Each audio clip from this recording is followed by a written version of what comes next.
Baik, Assalamualaikum warahmatullahi wabarakatuh. Tema besarnya itu memori, arsip, dan sejarah. Ya.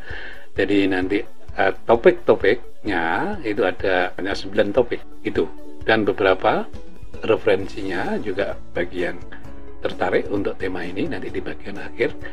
Yang belum memiliki referensi itu nanti bisa kontak kami ya, nanti bisa kami kirim lewat email atau lewat media yang lainnya ya. Baik ya, baik, kita lihat dulu tema topiknya. Jadi pertama ya, ini bagaimana keterkaitan memori pribadi, memori sosial, dan arsip statis atau archives ini ya. Memori pribadi itu seperti apa, bagaimana manusia merekonstruksikan pengalaman-pengalamannya, dan bagaimana manusia menginterpretasikan pengalaman-pengalamannya, dan kemudian mengkomunikasikan pengalaman-pengalaman itu di lingkungan masyarakatnya. Maka kemudian menjadi memori sosial yang hidup di dalam masyarakat. Jadi memori sosial itu hadir karena ini ya, kehadiran dari memori pribadi masing-masing masyarakat.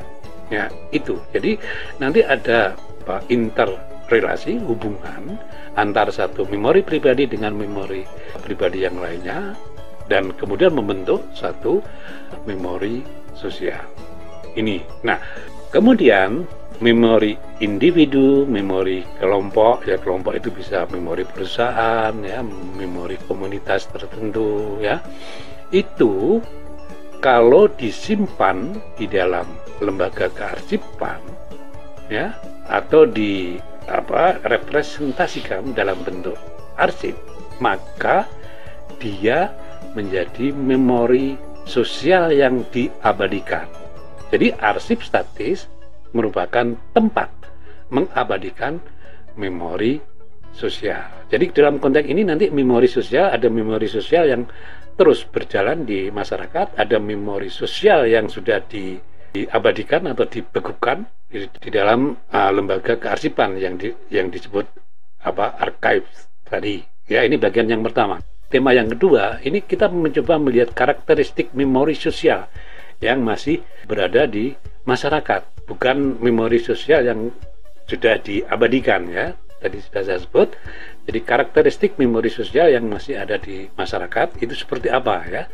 Bagaimana masyarakat itu mereinterpretasi, bagaimana merekonstruksi, bagaimana memaknai, apakah ada pengalaman-pengalaman kolektif masyarakat itu yang sengaja dilupakan ya karena dia mempunyai dampak negatif dan seterusnya. Kita bicara mengenai karakteristik memori sosial. Nah, bagian yang ketiga ini temanya berbeda dengan tadi ya, arsip ya sebagai tempat menyimpan memori sosial. Tapi arsip tempat menyimpan memori dalam konteks ini memori individual ya.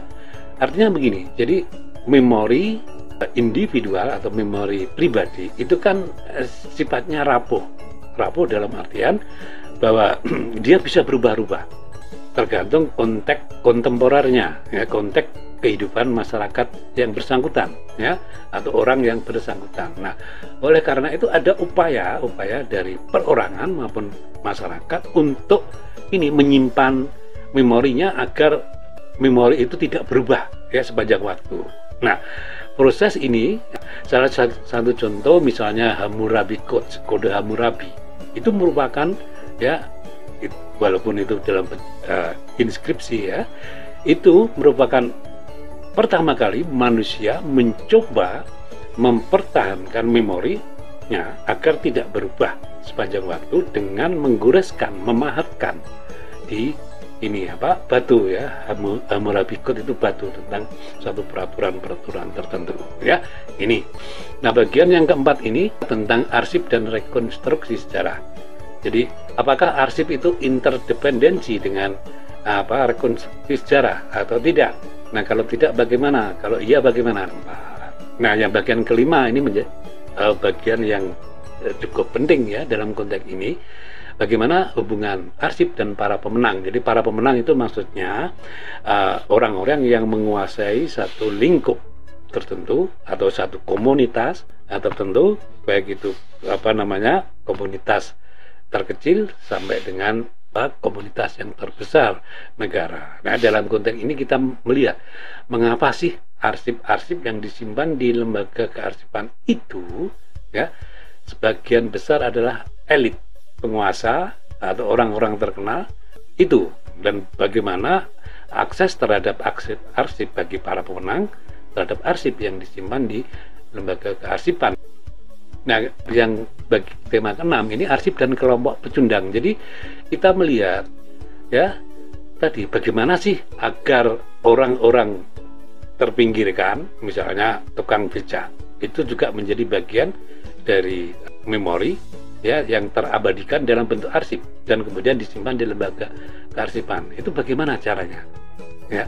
Nah, caranya ini nanti terkait dengan ini bagian yang ke-8 ini, jadi arsip dan peran arsiparis. Jadi nanti ini ada proses bagaimana arsip ini yang ke-8 dulu ya, bagaimana arsiparis itu mempunyai peranan penting di dalam menghadirkan memori-memori kelompok pecundang tadi, kelompok yang terkalahkan tadi ya.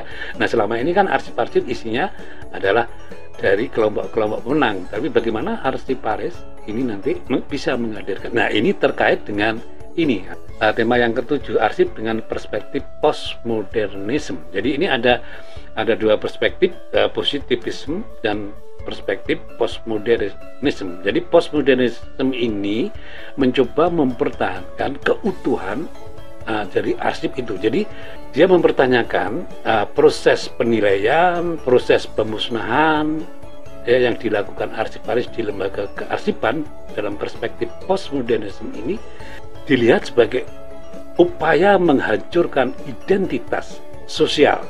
Jadi menilai mengapa kok harus arsip ini yang disimpan, yang arsip yang ini dimusnahkan. Ini dalam perspektif postmodernisme dianggap sebagai penghancuran atau ya dia menyebut penghancuran identitas sosial dari kelompok tertentu atau masyarakat tertentu. Kalau postmodernisme ini mencoba ini, jadi arsip itu harus hadir utuh ya, sesuai yang diterima di lembaga kearsipan. Jadi tidak perlu dinilai, tidak perlu dimusnahkan, tetapi cukup disusun sesuai dengan metode penyusunan arsip di lembaga yang bersangkutan. Ini pandangan postmodernisme berbeda dengan pandangan positivisme ya.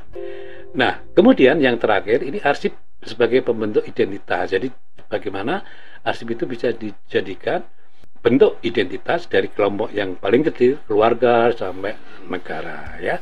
Kalau saudara mendengar arsip sebagai pemersatu bangsa, itu adalah suatu proses untuk ini tadi ya, pembentukan identitas dari negara gitu ya. Ini referensinya, jadi saya menggunakan ini sumber rujukan sebagian besar dari Archival Science. Ini jurnal yang bagus untuk kearsipan ya. Nanti ini ada beberapa jurnal dan ini berikutnya. Jadi sebagian besar saya menggunakan Archival Science ya. Dan untuk ini referensi ini nanti bagi yang berminat bisa menghubungi saya ya untuk referensi yang saya gunakan ini ya.